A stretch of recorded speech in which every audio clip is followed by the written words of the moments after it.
Hoy vamos a hablar de Star Wars, el hijo pródigo pero errático de George Lucas. Vamos a hablar un poco del desarrollo de las dos primeras trilogías, de la personalidad de su director y de la nueva etapa Disney. Bienvenidos.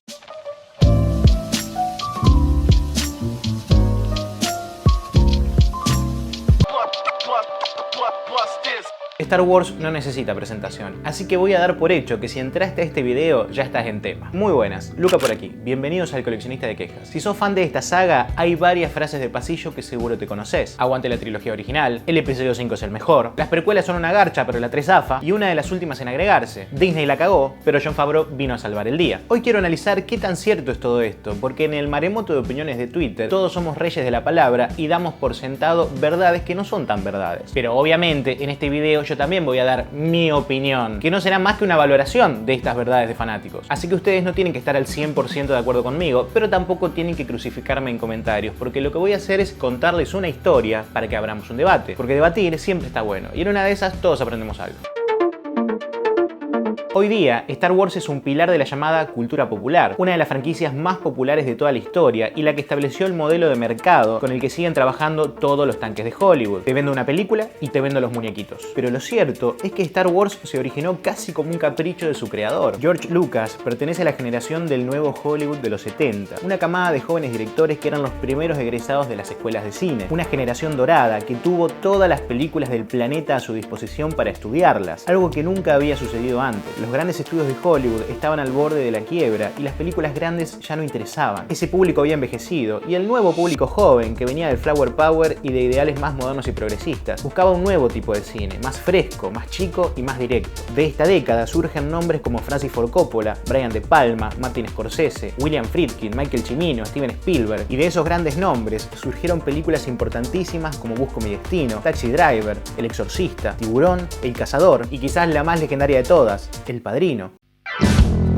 Este era un nuevo cine, más adulto, más sucio y más barato, despojado del código de censura del viejo Hollywood y lleno de directores que eran unos pibes que manipulaban el lenguaje cinematográfico a su antojo. Pero ¿qué pintaba George Lucas en el medio de todo esto? Aunque no lo crean, Lucas era un estudiante más que prometedor, con dos películas que lo harían merecedor de su lugar en esa generación de prodigiosos, la difícil THC 1138 y la aclamadísima American Graffiti. Pero lo cierto es que George Lucas siempre fue un tipo raro y por ende su saga también lo fue. Desencantado con el modelo de negocios que planteaba Hollywood, Lucas se transformó en un faro nihilista entre sus compañeros. Nunca alcanzaría el prestigio de su querido amigo Francis Ford Coppola, ni la destreza formal de Spielberg, por lo que estaba resignado a un lugar de lucha permanente por un nicho propio. Esta lucha fatalista lo llevó a una conclusión que luego le consumiría la vida: construir su propio imperio, su propio modelo y aplastar a toda esa industria de inversionistas hostiles y mercados difíciles. ¿Lo logró? Claro que sí. Pero ¿cuál fue el precio a pagar? Que al barrer con todo el modelo del nuevo Hollywood, también barrió a todos sus compañeros con él. Literalmente, Lucas asesinó artísticamente a todo el mundo. A diferencia de todos los éxitos de los años 70, Star Wars era una película infantil. Lucas iba de estudio en estudio, tocando puerta por puerta para que le financiaran un guión para niños. Nadie podía comprender cómo un director prestigioso le estaba dedicando tanta energía a un proyecto tan ridículo y delirante. Lucas lo sabía, pero su cinismo era superior a todo. Él quería conquistar al mundo con esa idea. Y esa es la gran tragedia de la vida de George Lucas, que fue un tipo que lo único que hizo fue tener una gran idea. Hoy le achacamos a Disney que no planificó la nueva trilogía y que le fue cambiando cosas sobre la marcha, pero esto siempre fue parte del sello de Star Wars. Si revisamos los borradores originales de Lucas, nos vamos a encontrar con un mundo y una narrativa totalmente despelotados. Primero iba a ser la historia de un viejo maestro Jedi llamado Mace Windu, después iban a ser los diarios milenarios de una raza extraterrestre. Pasaron muchos borradores y muchas versiones hasta que llegó la idea del joven Skywalker. Lucas no tenía un solo diálogo escrito ni un solo personaje construido, pero él ya sabía que quería contar una historia de 9 capítulos, empezando por la mitad. Era como un niño que sueña con una ficción gigantesca en la que poder vivir. Había más ideas sueltas que sustancia, y encima George Lucas no era precisamente un tipo muy simpático como para poder venderle su idea al mundo. Pese a esto, contra todo pronóstico, logró venderle la idea a Fox e hizo un trato que marcaría el inicio del fin. Él iba a resignar su salario como director a cambio de un porcentaje de la taquilla, que supuestamente iba a ser bajo. Y ojo a esto, él también podía quedarse con los derechos del merchandising de la franquicia. El merchandising, el tipo más visionario del mundo. Lo trataron de ridículo por pretender quedarse con la guita de los muñequitos y los álbumes de figuritas. Pobres ilusos. McDonald's le debe todo a un tipo como George Lucas. Y es que Star Wars parecía un proyecto destinado al fracaso. Lucas era tan antipático que no quería hacer ni los castings, se los tuvo que hacer Brian De Palma. Después, en el set, nadie entendía bien qué quería, encuadraba sin criterio y no sabía comunicarse con sus actores. Alec Guinness, por ejemplo,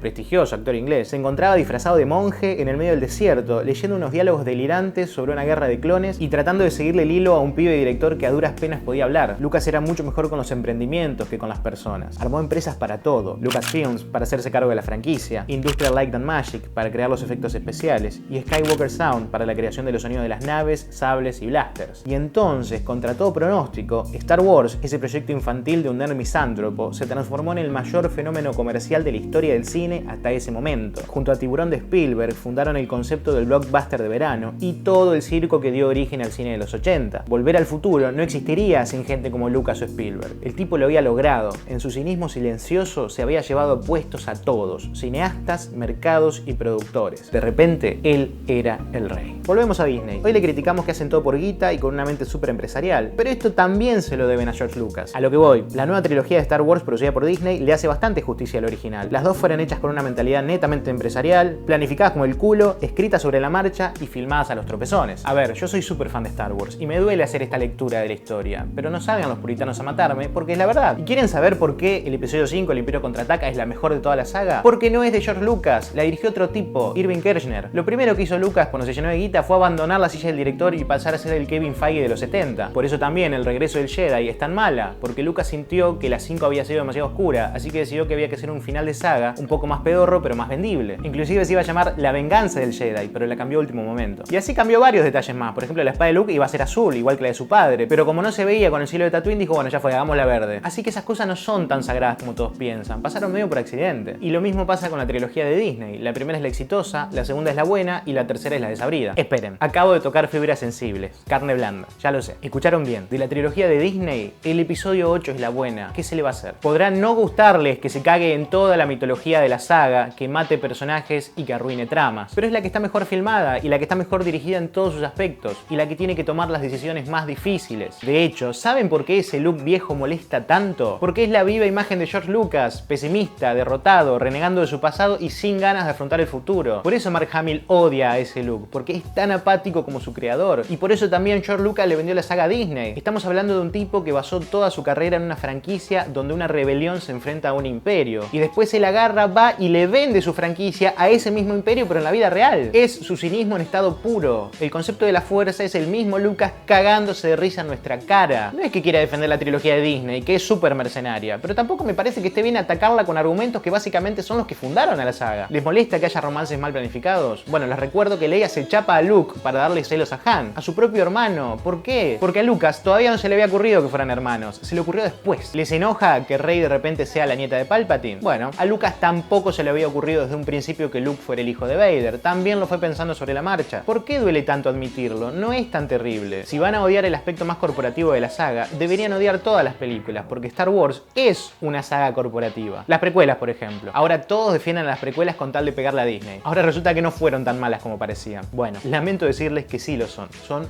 horrorosas, dan casi hasta vergüenza ajena verlas. Lo digo posta, las volví a ver la semana pasada. ¿Pero por qué las queremos? Porque las vimos de niños y les tenemos un cariño que no tiene nada que ver con la calidad. ¿Y por qué son tan malas? Justamente porque el que las dirigió fue George Lucas, a las 3. ¿Y por qué las dirigió Lucas? Porque nadie quería trabajar con él, porque tiene fama de tomar las peores decisiones artísticas. Si no, miren los efectos especiales. El tipo estaba negado a usar maquetas como las películas originales, porque decía que era una cosa retro, una cosa vieja. Entonces decidió hacer todo digital, todo en CGI. Pero ni siquiera fue un buen CGI, porque encima de todo, Lucas es codito. Así que pagó lo más barato y lo más rápido, porque ni siquiera le dan los huevos para hacer como James Cameron. James Cameron es otro loquito delirante, fanático de las franquicias y de la tecnología. Pero Cameron pone la guita. Ejemplo, ¿quiere una maqueta gigante para filmar el Titanic? ¡Pum! Va y la compra. ¿Quiere una tecnología revolucionaria para filmar su saga de 10.000 películas de Avatar? ¡Pum! Va y la financia para que la desarrollen. Es un megalómano desquiciado, pero se hace cargo. Lucas no. Él pone lo mínimo y lo indispensable. Ni siquiera pulía los guiones, no ensayaba la parte dramática con los buenísimos actores. Miren esta escena. Ewan McGregor no da más de la risa de lo malos que son los diálogos. Y Lucas ni siquiera se dignó a filmar otra toma, dejó esta. Ahora somos todos felices con el Mandalorian y con Dave Filoni y Jon Favreau. Pero ojo a quién le estamos levantando un pedestal, porque al final del día son todos negociantes o en el peor de los casos empleados de Disney. No existen los amantes apasionados de la saga. Solamente existen tipos que escriben y dirigen mejor y tipos que escriben y dirigen peor. Culpa de Star Wars se terminó el cine por edades. Ya no existen las películas exitosas para niños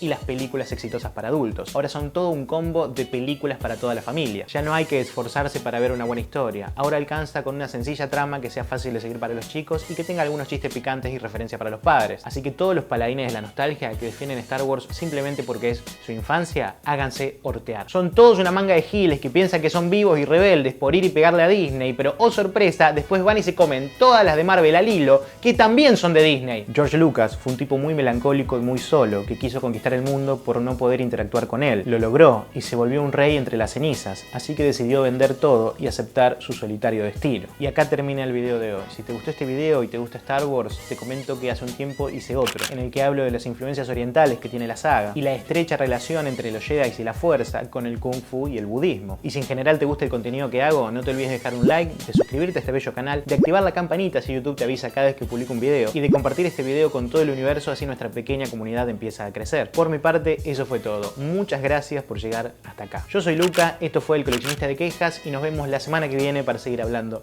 de cosas. Bye.